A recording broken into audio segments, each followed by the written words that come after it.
Hello students, good morning.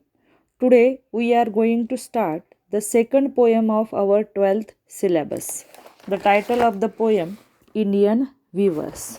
This beautiful poem is composed by Sarojini Naidu. Indian Weavers means Bharatiya Vinkar.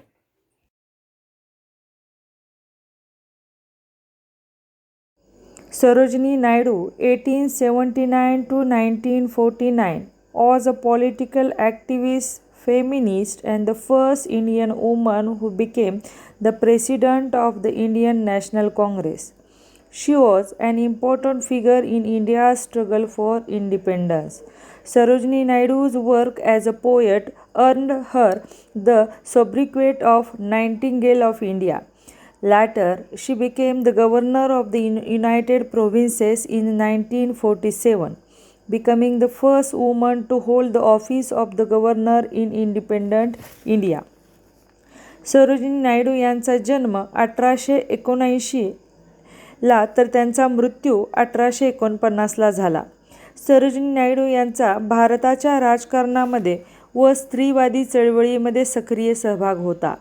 तसेच त्या भारतीय राष्ट्रीय काँग्रेस पक्षाच्या पहिल्या भारतीय महिला अध्यक्ष होत्या. भारताच्या स्वतंत्र चळवळीमध्ये त्यांचे महत्त्वाचे योगदान होते. सरोजिनी नायडू यांच्या काव्य योगदानाला महात्मा गांधीजींनी त्यांना भारताची गानकोकिळा ही उपाधी तसेच टोपण नाव दिले. 1947 नंतर स्वतंत्र भारताच्या त्या पहिल्या गव्हर्नर होत्या.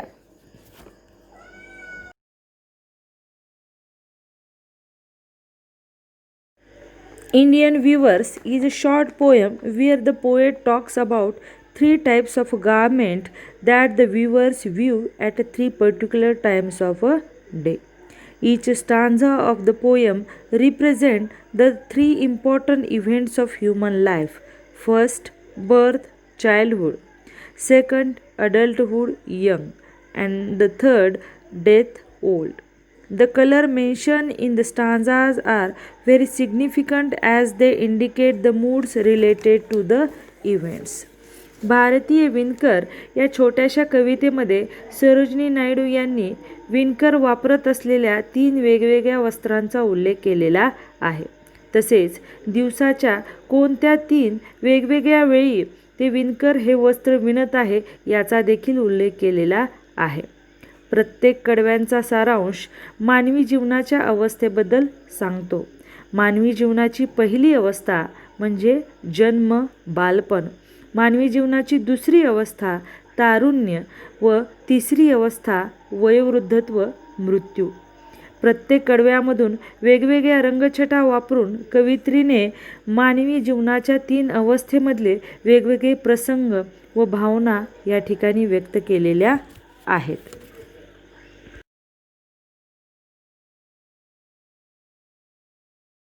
This poem is in conversation form.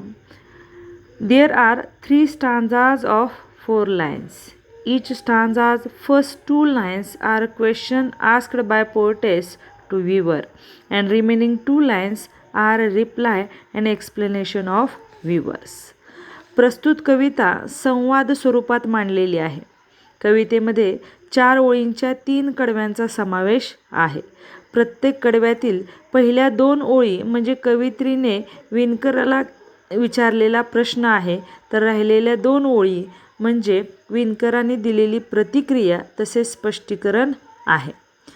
Let's start with the actual lines of the poem. Listen carefully.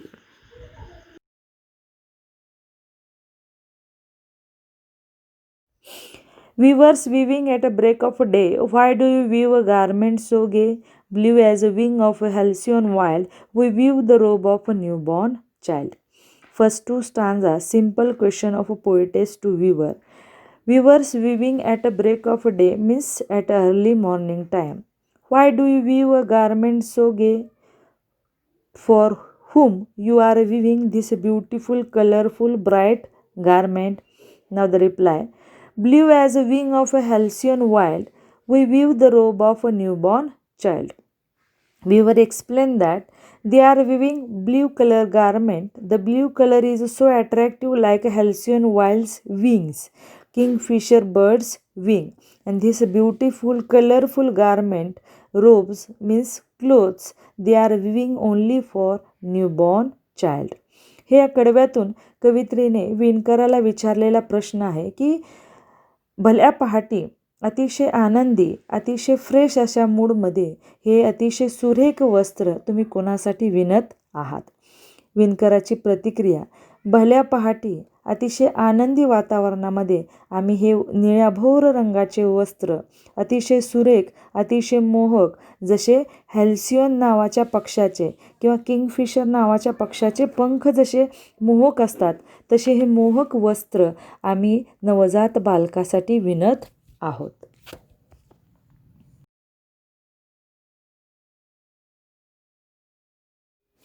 Weavers weaving at a fall of a night, why do we weave a garment so bright? Like the plumes of a peacock, purple and green, we weave the marriage veils of queen. First two lines are a question of poetess to weaver. Weavers weaving at a fall of a night. Here fall of a night means evening time. Weavers at evening time, why do you weave a garment so bright? For whom you are weaving this bright colorful garment? Now the reply of weaver. Like the plumes of a peacock, purple and green, we weave the marriage veils of queen. We are weaving this colorful garment like the plumes of a peacock. You know that plumes of a peacock, so much attractive, soft, and the good combination of purple and green color. Like that plumes of a peacock, they are weaving so beautiful garment for the marriage ceremony. At the marriage ceremony, they are weaving this beautiful garment for bride's costumes. या दुसऱ्या कडव्यामध्ये कवित्रीने विचारलेला प्रश्न आहे की संध्याकाळच्या वेळेला अतिशय आनंदी आणि उत्साही वातावरणामध्ये हे अतिशय सुरेख वस्त्र तुम्ही कोणासाठी विणत आहात. विणकराची प्रतिक्रिया, मोर पिसाप्रमाणे मऊ आणि जांभळ्या आणि हिरव्या रंगाच्या रंगछटा असणारे हे वस्त्र आम्ही नववधूसाठी विणत आहोत. लग्नाच्या विधीमध्ये त्या नववधूने परिधान केलेले घुंगट हे अतिशय आकर्षक असतं, तशा प्रकारचे हे वस्त्र आम्ही या नववधूसाठी विणत आहोत.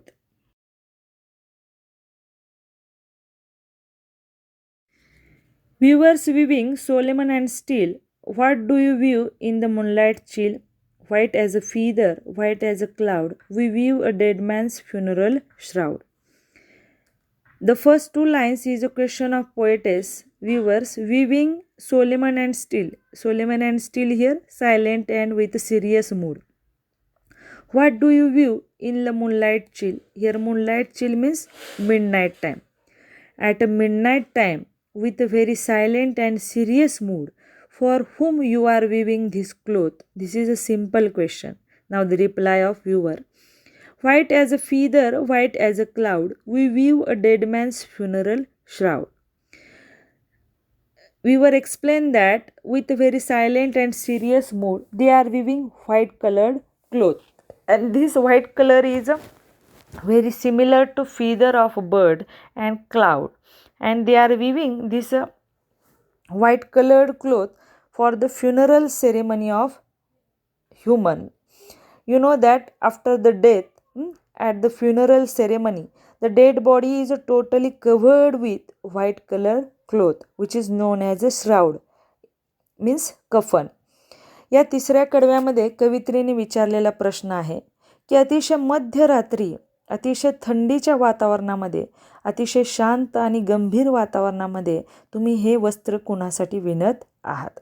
विणकराची प्रतिक्रिया, हे वस्त्र पांढऱ्या रंगाचे वस्त्र, जणू काय पंख, जणू काय ढग असतात, तशाप्रमाणे पांढऱ्या रंगाचे वस्त्र आम्ही व्यक्तीच्या अंत्यविधीसाठी विणत आहोत.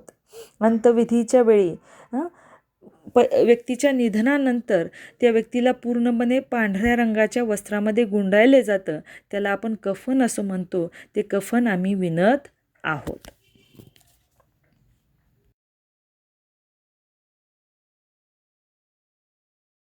These three stanza indicates three stages of life. Birth and childhood is the happiest stage of human being's life. happiness, enjoyment, hopefulness, indicated by some words like a break of a day, like a early morning time is a total fresh. And now blue color indicate that new beginning, happiness, these things indicated with the help of these first stanza. Now at the second stanza indicate adulthood and young stage.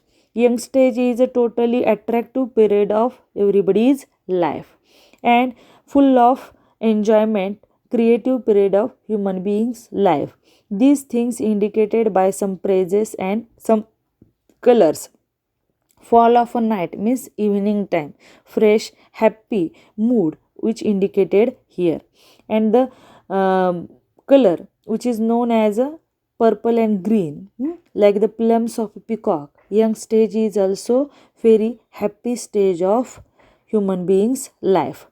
Marriage is the very important part of young stage which is also indicated here.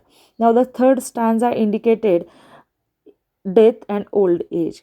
Old age is a very silent and serious stage of everybody's life, and this seriousness, silentness indicated by moonlight chill means midnight time.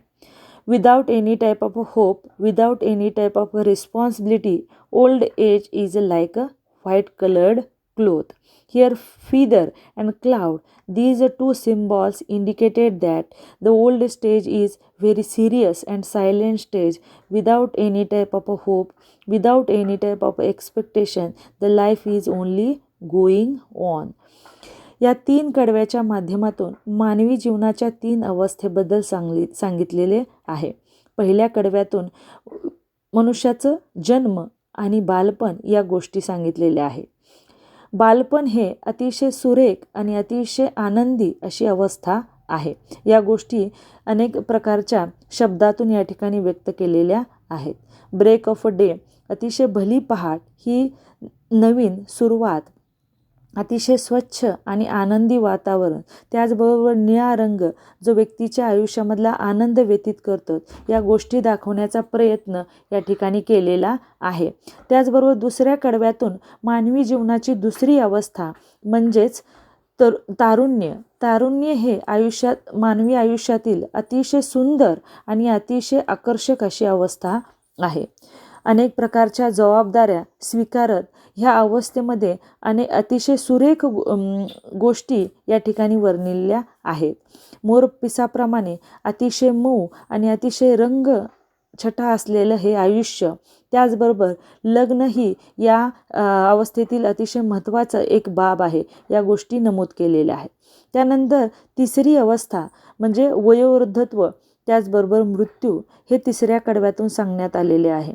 अतिशय शांत आणि अतिशय गंभीर अशी मानवी जीवनाची अवस्था मध्यरात्रीच्या अतिशय शांत वातावरणातून सांगितलेली आहे.